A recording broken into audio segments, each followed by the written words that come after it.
The jungle was loud that night. Strange animals howled from the trees. Bright blue insects buzzed past glowing plants. But none of it bothered the human named Eric. He had been on the alien planet for 2 months now. Tonight, he was deeper. In the forest than ever before, he moved slowly, scanning the dense brush with his helmet light. His boots crunched softly on damp leaves. His oxygen meter blinked green. He was safe. But something in the air felt wrong. Then he heard it, a whimper. Soft, weak, almost like a baby crying. Eric froze. The sound came again. Not from the trees, but from somewhere ahead. He followed it, weaving between thorny vines and giant mushrooms. And then he saw it. A cage, old and rusty, made of bones and metal wires. It was half buried under leaves and dirt. And inside it, was something small. A creature, no taller than a backpack, covered in dull fur, with skinny arms and big round eyes that shimmered with fear. One of its legs was bent badly. Its ribs showed through its skin. It looked like it. Hadn't eaten in days. Eric knelt beside the cage. "Hey there," he whispered. The creature didn't growl or run. It just looked at him silently. Eric checked the cage. The lock had long rusted shut, but a few hits with his tool loosened. The door creaked open. Slowly, the creature backed into a corner.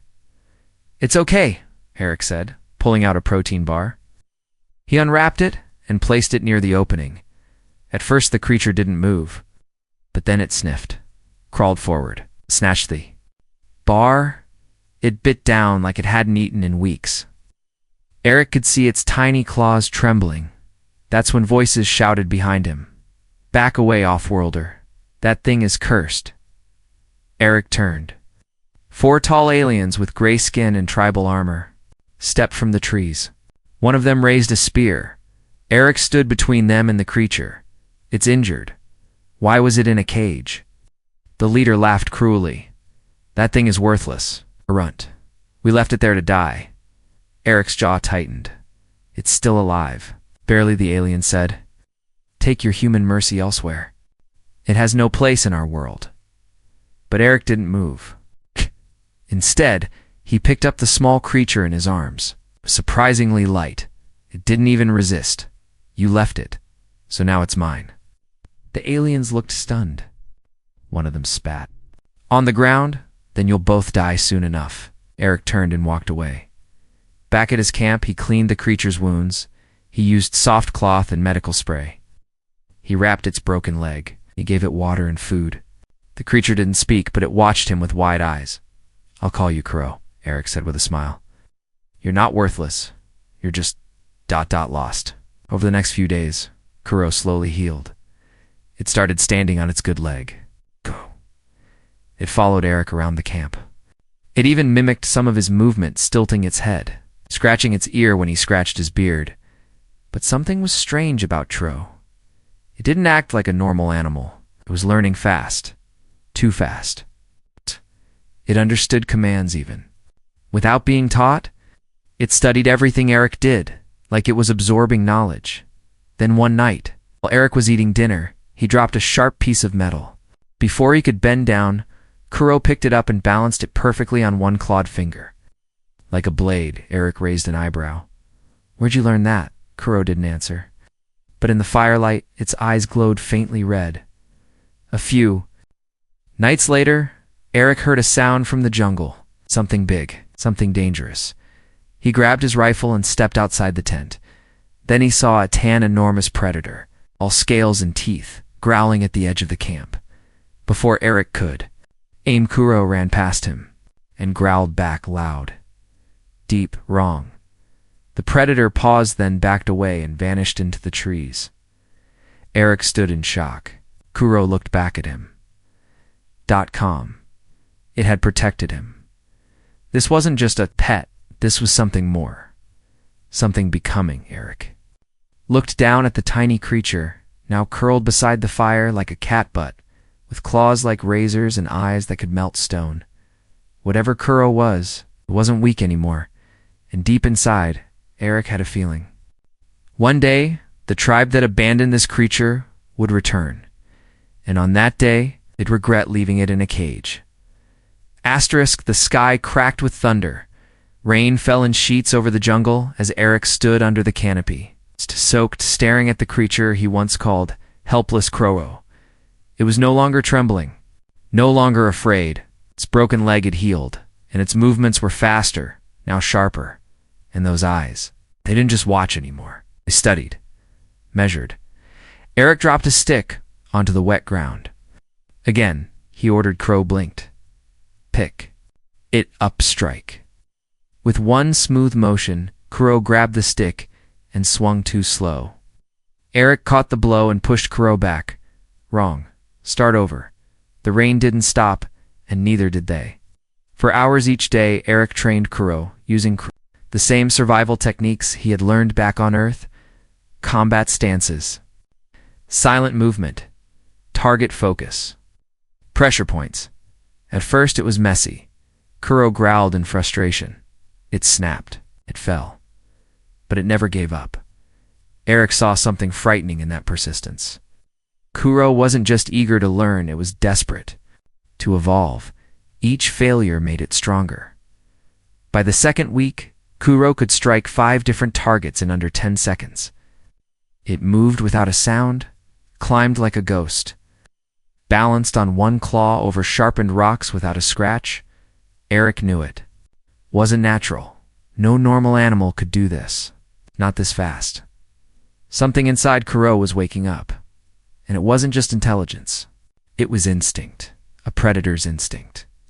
One night, Eric set up a test. He placed meat on a branch and surrounded it with tripwires and noise traps. He wanted to teach Crow's stealth, but Crow didn't fall for the bait. Instead, the creature stopped. Halfway, stared at the traps, then turned. It circled the camp and reappeared behind Eric, holding the meat in its jaw. Eric jumped. You little freak. Crow dropped the meat and sat proudly. That's when Eric noticed something disturbing. The drow had disabled the traps, quietly, cleanly, like a trained soldier. Eric walked slowly to the edge of camp, staring out into the trees. If anyone was watching, the tribal aliens had spies nearby. They were now seeing the worst possible thing. The human wasn't raising a pet, he was raising a weapon. Days passed. Crow's body grew thicker, its bones hardened. Its claws sharpened every morning on the metal poles around the tent. It practiced. Without being told, it stalked shadows for fun. And then it began to mimic Eric's voice. Not full words, just sounds, tones. One day, Eric gave the command, attack. And Crow repeated it in a low growl. Attack. It didn't just obey now, it understood. Then came the real test. One evening, Eric heard movement in the jungle. Footsteps, not animals' boots. He grabbed his weapon and turned off the camp. Lights, Crow crawled beside him, completely still, completely silent. A voice echoed from the trees. Return the creature. Human. It belongs to us. Eric frowned. You left it to rot. It was cursed. The voice growled. You're cursed now too. Eric didn't answer. He just raised one hand and pointed forward. Crow didn't hesitate. It moved like a shadow fast, invisible, terrifying. Screams filled the night. When Crow returned, it was covered in mud and blood, but not its own. It dropped a spear at Eric's feet like a trophy. Eric stared at it. This wasn't training anymore, this was war preparation. That night, Eric sat beside the fire, unable to sleep. He stared at Crow, who now sat perfectly upright, eyes glowing. Softly in the dark, watching the flames. Thinking, and Eric finally spoke the thought he'd been trying to ignore. You're not an animal, are you? Crow tilted its head. You're something else. The forest was too quiet. Birds didn't sing, bugs didn't buzz. Even the wind seemed to hold its breath. Eric felt it first. That stillness. That weight in the air before something awful happens. He stepped outside his tent, rifle in hand. Crow was already awake, crouched low on a rock, tail flicking back and forth, nostrils flaring. Its ears turned, locking onto a sound only it could hear, something or someone. was coming, and they weren't friendly. 6 shadows moved through the trees, silent, fast, painted in ash and cloaked in leaves. These weren't regular warriors. They were Death Sender's tribal assassins trained to erase threats before they became legends. Tonight, the target was Kuro, but the humans had a saying: you should have killed the monster when it was still small. Now, it was far too late. At the edge of the clearing, one assassin raised his hand to signal a strike, but before he could give the odor, a snarl erupted. Behind him, not in front, behind. 1 second he stood. The next second, his body dropped. Without a head, chaos screams. 3 of them fired their bone pistols blindly into the trees. Leaves exploded. Sparks flew. Nothing hit. One turned and tried to run, but from the shadows. Claws flashed like lightning, ripping through armor like paper. He vanished into the underbrush, leaving only blood behind. Eric stayed still, heart pounding as he watched from the tent. He didn't interfere. This wasn't his fight. Anymore, it was Kuro's hunt, and Kuro's playing with them. The last 2 assassins. Panicked, they dropped their weapons and begged the night to show mercy. Eric shouted from the camp, "Enough!" The growl that followed shook the trees, but Kudo obeyed. It stepped out from the mist tall, leaned deadly. Not the small, broken thing from the cage anymore. It stood on 2 legs now, like a man but with eyes like fire and muscles rippling under its fur. Its claws dripped red. Its chest heaved with wild breath, yet it was calm. Kuro walked to Eric and dropped something at his feet. A tribal crest. A warning message received, Eric muttered. By morning, word had spread like fire through the jungle. The assassins had failed. Only 1 body was recovered and had no face left. Whispers filled the tribe. The human's creature is a demon. It thinks like a soldier. It knows how to kill. But what truly terrified them?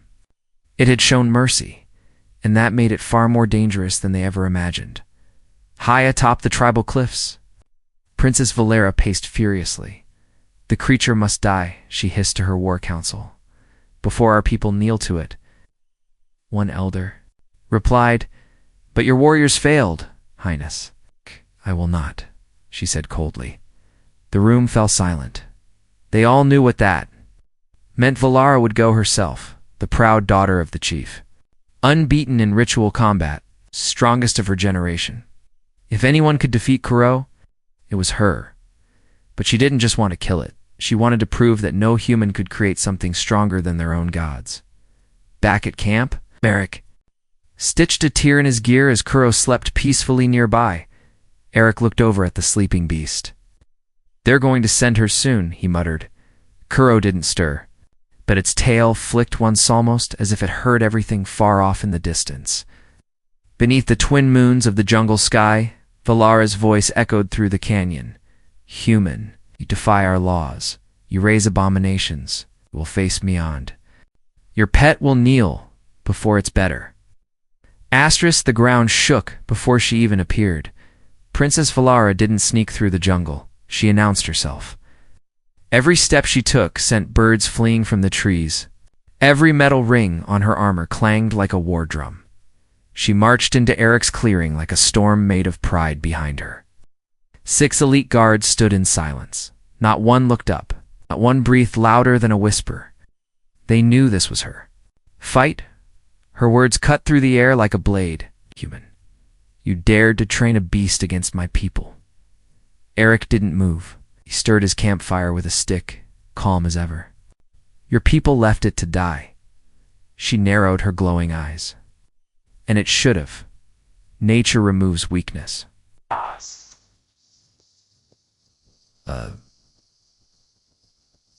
Eric stood up slowly, brushing dirt from his hands.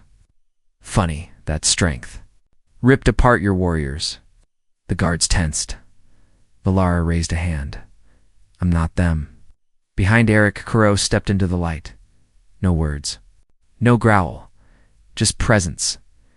It stared at Valara like she was a puzzle. Its body had grown again, shoulders broader, legs stronger, fur darker. Even the air around it felt Heavier for the first time in her life, Valara's fingers trembled. Only. Once she covered it with a smirk. Let it fight me. One-on-one. By tribal law. If I win, the creature dies.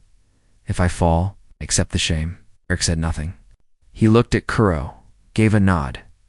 Kira stepped forward. The tribe gathered silently along the trees. Word had spread. Everyone came. Warriors, elders, even children. They formed a giant circle of watching eyes. No one spoke. They wanted to see if the princess, their strongest, could stop the creature the human raised in the center of the ring. The air buzzed with tension. Valara tossed her cloak aside. Her muscles flexed, her eyes glowed. Let's see if your pet bleeds. Kuro tilted its head, then dropped to all fours, and smiled. It was not the smile of a beast. It was the smile of something that understood exactly what she just said. The fight began. Valara moved first, faster than most eyes could track. Her fist slammed into the ground where Kuro had just stood. Miss Crow danced back. Agile like smoke, she roared and spun. A ami, a leg sweep. Kuro leapt twisting in the air and kicked off a tree to land behind her. Gasps rippled through the crowd, not because of the movement, because Kuro didn't attack. It was toying with her. Valara snarled, losing patience. She threw her spear. Kuro caught it midair, held it, then snapped it in half and dropped it. The crowd stirred. The elders whispered. Eric watched, arms crossed. He could see it in Valara's face. Fear was creeping in. The kind of fear she had never known. The kind of fear that whispers, you might lose everything in a desperate move. Valara launched herself into the air, wrapping her legs around Kuro's neck in a deadly aerial takedown. But Kuro didn't fall. It stood, with her on its shoulders. And then it grabbed her leg and gently placed her on the ground, unharmed, defeated but not broken. Silence. Total, choking silence. Valara stared up at the creature. Her pride said, stand and fight again. But her instincts screamed, you just survived mercy. Don't ask twice. She lowered her eyes, bowed her head, and fell to one knee. You win, she whispered. By law, I submit. The crowd exploded. Some cheered, some screamed. Some fell to their knees. The princess had never lost before. And now, she knelt before a creature that wasn't even born of their blood. But what came next shocked everyone more. Kuro looked to Eric. Eric stepped forward and offered his hand to Valara. She hesitated, then took it. Their hands locked. In that moment, the jungle itself seemed to shift. The human, the creature, and the princess stood as one. A new kind of power was rising. The firelight flickered across her face. Princess Valara sat in silence, knees folded, her royal armor cracked, her hands dirt-stained, just a few feet away from the very creature she had sworn to kill. Crow, the predator, the legend, the cursed. Thing she had once laughed at now it sat beside her. Guarding her, not like a soldier, like a shadow that had chosen her. Eric watched from across the fire. He didn't smile. He didn't speak. He simply sharpened a knife with slow strokes, eyes never leaving the two former enemies. Valara broke. The silence first. Your beast showed me mercy. Eric looked up. He's not a beast anymore. Valara nodded slowly. No, he's something old. Something we forgot to fear. Her voice shook. When I faced him, I didn't feel claws. I felt ... memory. As if his blood carried wrath from another age. Eric said nothing, but deep inside he agreed. Kuro wasn't evolving. He was remembering. The next morning, the jungle echoed with drums, ceremonial drums. The tribal elders had called a public gathering, a declaration ritual, by law. Any warrior who defeated royalty could make a demand, power, territory, even claim the royal bloodline. And today, the tribe wanted to know what the human would take. The entire valley filled. With curious eyes and tight jaws, warriors gripped weapons. Elders watched with wrinkled scowls. Children peeked from behind trees. On a high stone platform, Eric stepped forward. Kuro stood at his side, calm, deadly, watching everything. Princess Valara stood beside them. No longer in royal armor, but in simple robes. She bowed her head. Gasps spread like fire. She bows willingly. Predator didn't break her. He claimed her. What does the human want? A deep drum sounded. The high priest stepped forward. Eric, human of another world, your creature, defeated the blood of our people, our strongest. Now the law binds her fate to your will. Speak your claim. The tribe held its breath. Eric looked at Kuro, then at Vaelara, then at the crowd, and finally spoke. I claim nothing. Silence, whispers, confusion. Even Valara looked up in surprise. I came to this world to explore, to understand, not to rule you. He looked to the princess.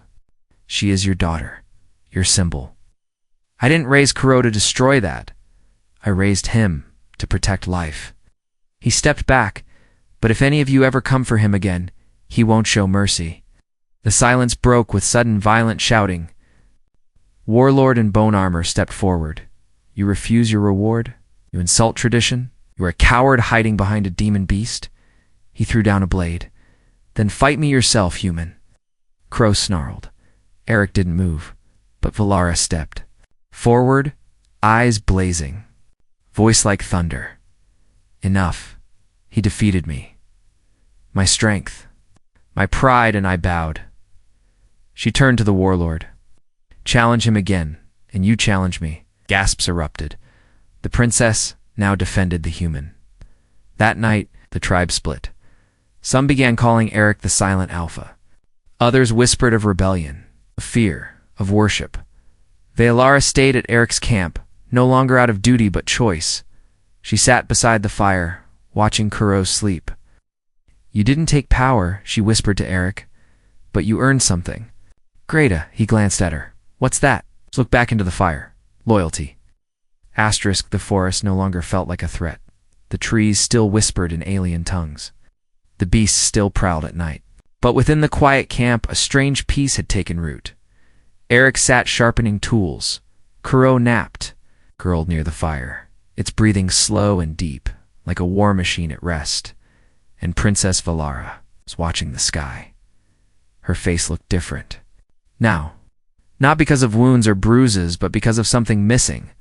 Her crown of pride had been replaced with something. Rarer reflection. She turned to Eric after a long silence. Back in my tribe, no one questions, no one teaches. It's only commands. Eric smiled faintly. Sounds lonely. She nodded. It was. Till him. Her eyes glanced at Kuro. I thought I understood strength. But your creature, it doesn't. Just win. It chooses when not to kill. Eric leaned forward, voice quiet. That's the difference between a beast and a guardian. Every evening now, Valara cooked with him. It's helped clean tools. Sat beside the fire without a weapon. And each night, her voice softened more. She began to laugh. She asked questions about Earth. She even started training beside Corona as a warrior, proving her worth, but as a student trying to understand. But not everyone approved. Deep in the jungle, old warriors whispered under torchlight. The princess has fallen. The human is corrupting her. If she lies with him, he owns the future. One elder hissed, kill the beast, and the spell breaks. They lit dark candles and swore blood oaths. Rebellion had begun. Back at camp, Eric noticed at first tracks outside the boundary, meat stolen, symbols carved into trees, tribal death marks. He said nothing to Valara, but that night he moved the fire closer to the sleeping quarters, positioned weapons, rewired alarms, and sat awake beside Kuro, who now opened one glowing eye at the faintest sound. Valara approached him in the dark. She sat beside him quietly, then asked a strange question. Do humans bond with creatures like this, so deeply? Eric thought a moment. Not all. But sometimes the bond is more than loyalty. It's trust. Love, even. She hesitated, and do humans bond with other species? Eric turned to her slowly. You mean like you and me? She didn't look. Away? If I said yes, would that shame you? Eric looked down, then chuckled softly. You're a 10-foot warrior princess from a planet with 2 moons and bone daggers. I think you should be worried about shame. Velara blinked and smiled. Her hand brushed his. For a moment, just a second, the war, the tribe, the danger disappeared, only connection remained. But it didn't last, eh? Sharp crack echoed from the jungle, then another. Eric and Kuro both jumped up. Velara's smile vanished as she drew a blade from beneath her robe. They're here! From the trees, masked rebels emerged, stealth units, trained in silence, built to kill. But they didn't expect Kuro. They never do. The first attacker leapt toward Eric. He never landed. Kuro launched forward with a deafening snarl, catching the assassin midair and slamming him into the ground. The rest scattered terrified. But Kuro didn't chase them. He stood over the body, chest rising slowly, waiting for Eric's command. Eric stepped forward, looked at the dying rebel, and asked only one question: who sent you? The man's mouth was bloody, but his final whisper carried the weight of war. The chief wants his daughter back. Back at the camp, Velara stood still, shaking, not from fear, but rage. He sent them to kill you, not me, you. She turned to Eric. That means one thing. Eric nodded. He sees me as a threat. She looked at Kuro. No, he sees this, says a new power. Pause. Then her voice dropped. You didn't ask for a throne, but he just forced one on you. Dawn broke blood red over the jungle. The sun rose slowly, as if it too feared what this day would bring. In the heart of the clearing, Eric packed his gear without speaking. His hands moved steadily to calm for a man preparing for war. Beside him, Princess Velara secured her arm guards. The softness in her face was gone now, placed by the fire of royalty, but she wasn't fighting for her people anymore. She was fighting against the old world that wanted to bury them both. Kuro stood at the center of the camp. It's still and silent. Its black fur shimmered in the light, scars running like stories across its chest. The one small creature Eric rescued from a cage was now something else entirely, not just a predator. Not just a guardian. A force. It waited for one word. From the cliffs above, the tribal drums began to beat. The chief had summoned the trial of Fira, final test, a battle to the death, before all eyes. Blood would decide who ruled the tribe. Eric, the outsider, had been challenged. But when he and Velara stepped into the sacred arena, the crowd did not cheer. They whispered, "The princess walks beside him. Is this the end of the old ways? Where's the beast?" Then Kuro appeared, and everything fell silent, even the chief and old. Broad-shouldered Titan with a jagged staff hesitated. He slammed the staff into the ground. "You bring your pet to a blood trial. Face me like a man." Eric stepped forward. "You're not fighting a man today," he motioned to Velara. "You tried to use your daughter as a symbol. Failed." Then he nodded toward Kuro. "You tried to throw away this creature. Now he stands stronger than your best." Eric unslung his rifle and dropped it. "No weapons. It's no tricks. But if you want to see what I've raised, then earn it." The chief roared and charged, but he was already too slow. Kuro didn't move at first. He just watched, like a hunter letting his prey believe it had a chance. Then he struck.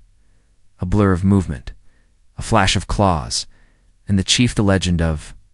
The tribe was on the ground, wheezing, staring at the sky in disbelief. Kuro didn't finish him. Instead, he pressed a single claw against the old warrior's throat, waiting for permission. The entire arena held. Its breath. Eric walked forward, stood over the fallen chief. "Now you see? You feared the wrong thing. It wasn't the beast." He looked around at the crowd, voice rising. It was the bond, the unity, the choice to protect instead of destroy. That's what beat you. He turned to Kuro and gave a single nod. Kuro stepped back. He let the chief live, because victory wasn't about death. It was about change. Velara stepped beside her father. knelt and looked him in the eye. Your time is done. The tribe needs more than war and fear, it needs balance. She stood and faced the crowd. I give my bloodline to a new path. She held out her hand. Eric took it, and the tribe one by one bowed, not to a king, not to a ruler, to a bond between human, predator, and princess. That night, the jungle burned with light. Drums echoed not in warning, but in celebration. The people danced.